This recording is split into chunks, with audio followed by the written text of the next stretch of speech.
खेविळम्बि। ॐ जगन्नेत्राय विद्महे श्री आदित्याय धीमहि तन्नो देवः प्रचोदयात्। विळम्बि। ॐ अश्ववाहाय विद्महे धनुर्धराय धीमहि तन्नः सवितः प्रचोदयात्। विकारी।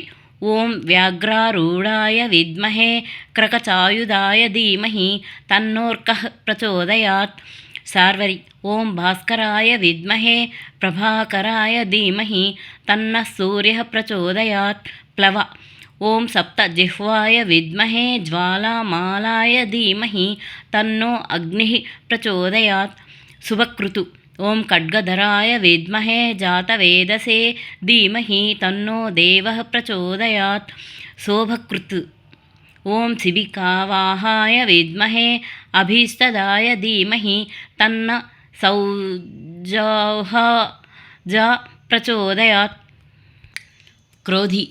ॐ गोधारूढाय विद्महे कुन्तहस्ताय धीमहि तन्नः प्रभुः प्रचोदयात्। विश्वावसु। ॐ वैश्वानराय विद्महे खड्गकराय धीमहि तन्नो वैश्वानरः प्रचोदयात्। पराभव। ॐ अश्वारूढाय विद्महे परशुहस्ताय धीमहि तन्नो नर्यः प्रचोदयात्।